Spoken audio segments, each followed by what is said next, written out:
Hi everyone, welcome back to Pine Hollow Auto Diagnostics. We got another one of these things in here. A 2010 Prius, blown head gasket, but the owner already just replaced the head gasket, but it's running worse than ever. Let's read the customer complaint. We got a parts cannon situation here, and let's see why this thing is not happy.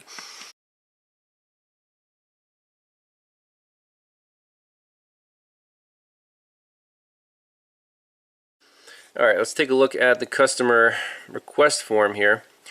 Read the history. A couple months ago it was running really rough, like bad coils. Changed all four. Was okay. A couple weeks ago my coolant line came on, must have a slow leak. Then started misfiring and wouldn't stop. So decided to replace the head gasket. Here we go. New head gasket. Head decked. New timing chain. New chain tensioner. New PCV valve. New water pump. Cleaned the EGR cooler. New EGR valve, cleaned intake, cleaned the MAF sensor, new spark plugs, new fuel injectors, got everything put back together, started and ran crappy. Threw cam sensor and random misfires. Replaced cam sensor in one coil pack, still crappy, random misfire. Took back apart to check timing chain was correct. It is now definitely correct. Pulled battery and charged. Good. Check each cylinder for good spark, yes. Started and ran good for a couple minutes. Okay. Then random misfires, P0304. Tried switching coils to see if it follows. No. Pulled the plugs and they look good. I have not replaced all four coils. At this repair session, I really think I have a short somewhere. Bring it to you. Think it's safe to drive. So you got a toad here. Actually brought on a trailer, so that's good. It pulled in the garage on its own. It's running like garbage. Let's see what's going on with this Prius. By the way, I asked them to please bring all of the original parts. Let's see what's in the gift baskets here. We got the original water pump, 4 coils, 1, 2, 3, 4, 5 coils. These look like Chinesium, no markings at all. Okay, head bolts, timing chain. Here is the notorious head gasket. You can see right there, boom, coolant leak into cylinder number 1. We also have the original EGR valve, Autolite spark plugs, well that's garbage to begin with, and the original fuel injectors, Denzos, okay, and I guess the thermostat. Fantastic. Now let's see what codes it's set, run it, see which cylinders are not happy, and take it from there. Alright, here we go, full health report in the ECM. Pending, history and current, cylinder number 4 misfire, so that's pretty conclusive which cylinder it is. Let me save this and we'll go under the hood and see what's going on. How many miles does this thing have? I don't even know how to check the mileage. There we go, trip.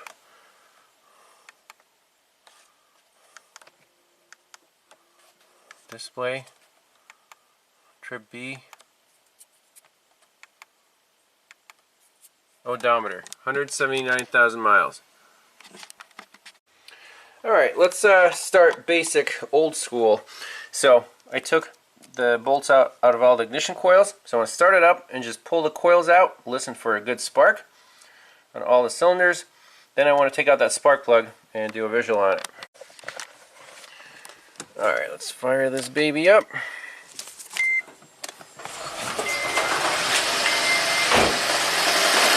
Oh, it's not happy.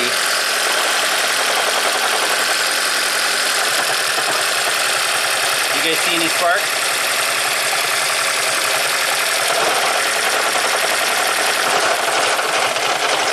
Whoa.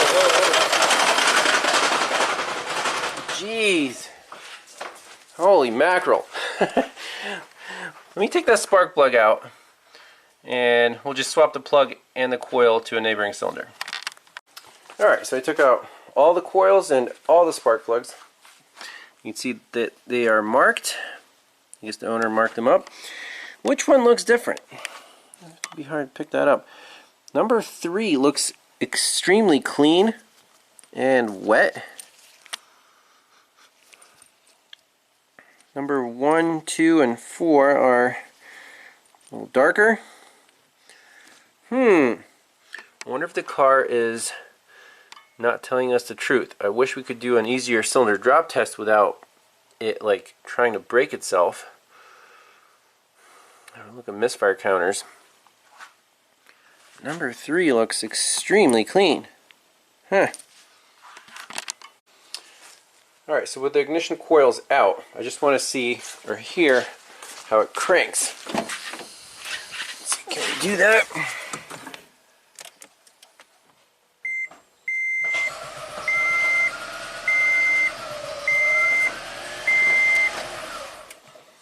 Sounds pretty normal. Alright, let's fire it up. Let's repeat that experiment.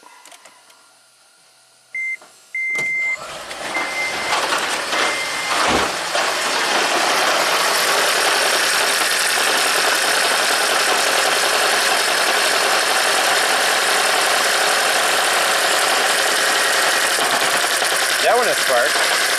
You can hear it. I don't hear it.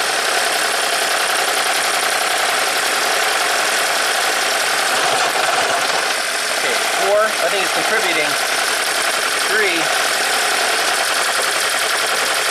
not contributing. 2, no spark at all. Okay, so I think 2 and 3 are misfiring, 4 is okay. Weird. Alright, so step 1, I just swapped coils 2 and 3. So remember, coil number 2 was not sparking, you couldn't hear the snap at all. And cylinder 3 spark plug was completely clean. So hopefully this spark plug and this coil will make cylinder 2 come back to life, and then we'll deal with cylinder 3 shortly. Let's see.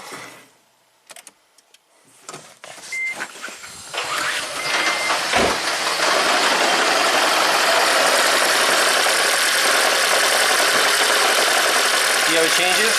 2-cylinder misfire, single-cylinder misfire. This coil is definitely bad.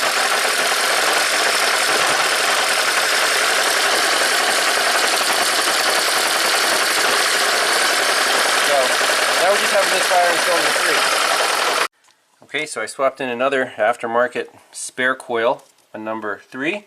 Let's start it up and see if it snaps when we pull it up. Again, basic checks here.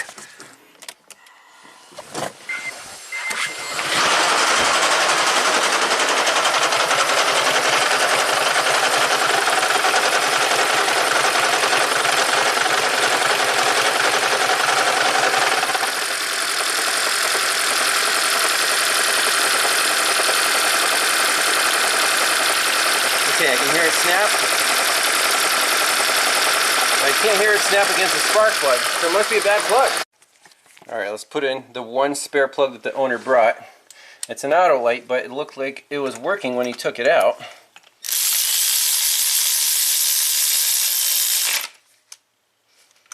Place your bets now. Is this car going to run butter smooth?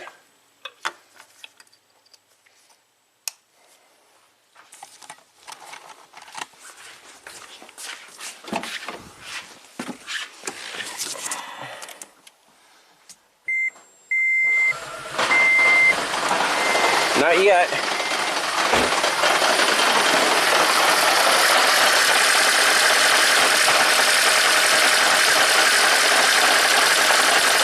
That one's definitely snapping now, so that makes it smoother.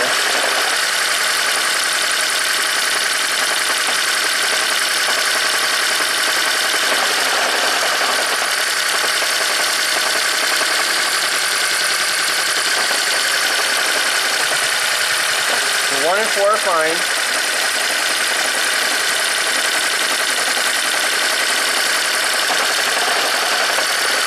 We're dealing with number 3 is still broken. Alright, we're going in for the kill now. So we got cylinder 2 back online. Cylinder 3 is not happy.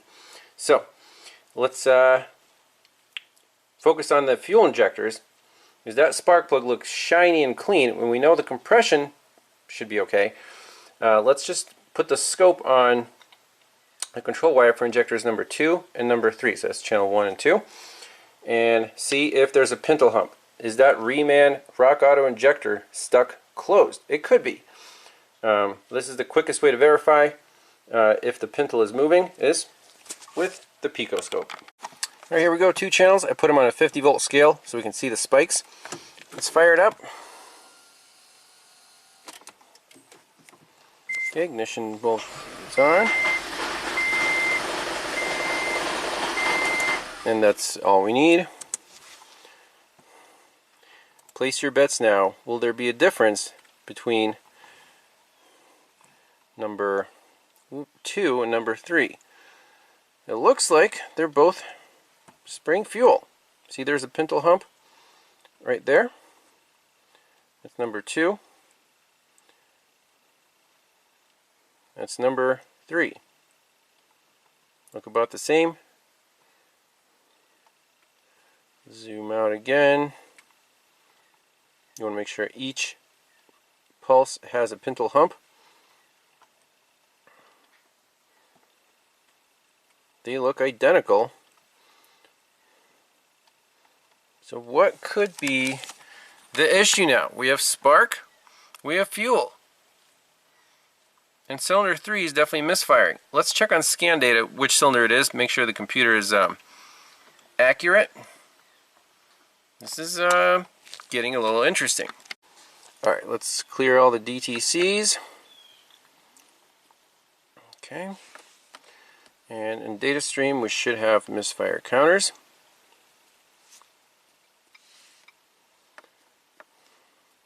One, two, three, 4. Okay. Graph that. It should be number 3.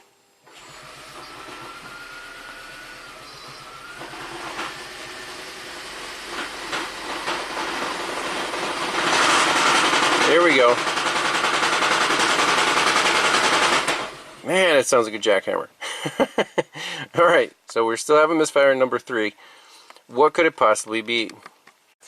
This is really blowing my mind. I took number 3 spark plug out.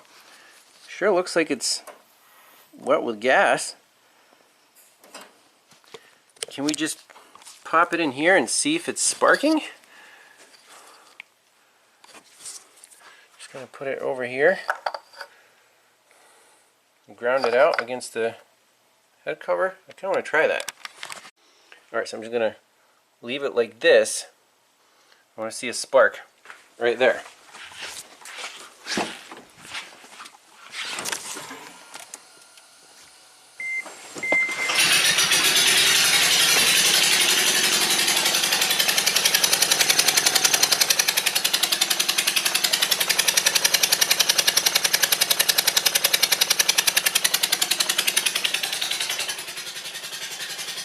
That's pretty loud.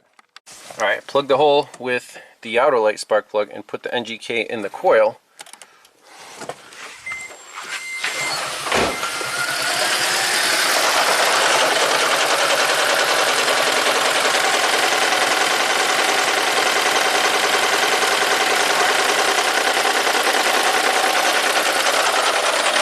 Alright.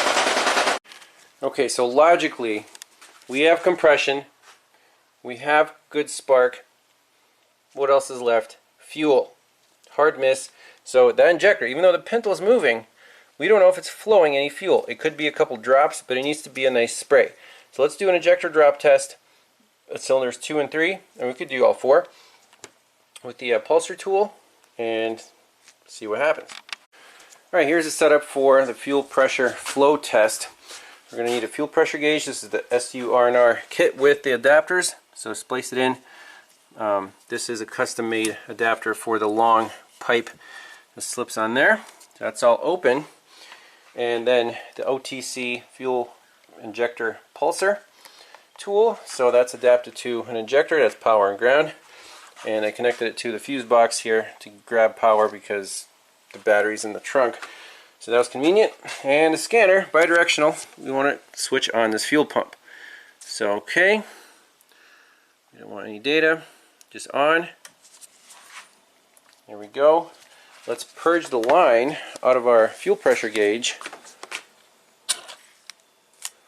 Okay, 45 psi. And shut it off.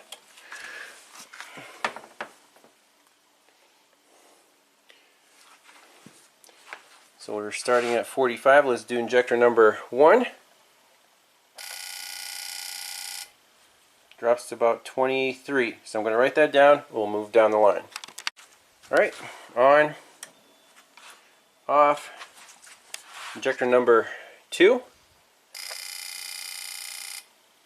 About 22 to 23, as expected. 22. Injector number 3. So this is the moment of truth. Let's see here. Got power.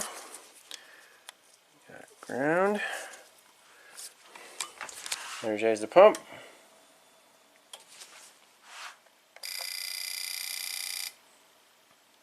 About 21. And we'll do number 4 for kicks. We put those on there. Alright, last but not least, number 4. 21. Okay. Is this blowing your mind or what?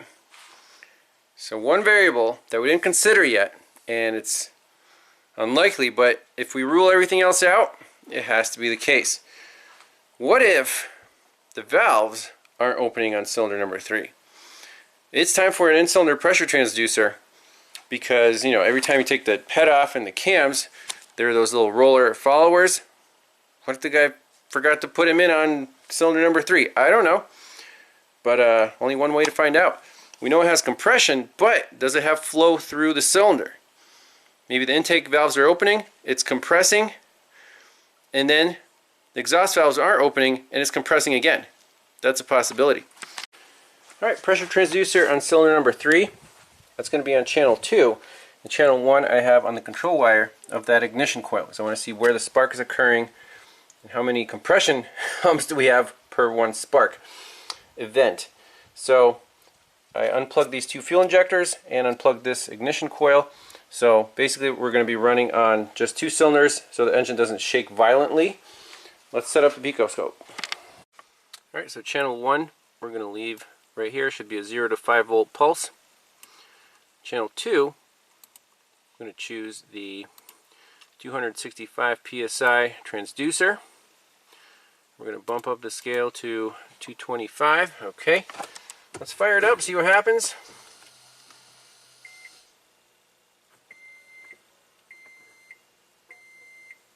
It's going to start.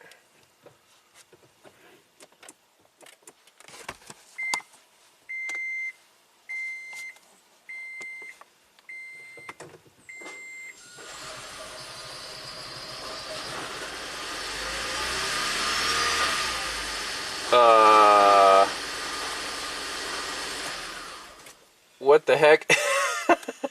Did not expect that at all. Okay. We found our issue. We have 0 compression on number 3. And why is that?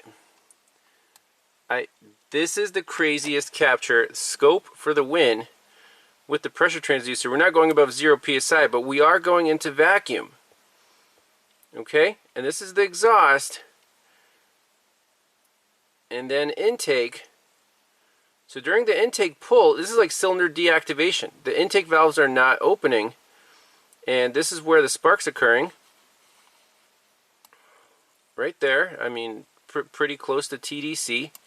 That's where the spark occurs on the falling edge of this square wave pulse. This is insanity. This blows my mind. I'm going to save this waveform, and then I'm going to ask the customer, does he authorize us to remove the cam cover or the valve cover? And we'll see what's going on. Place your bets now. Are the rockers missing? I don't know.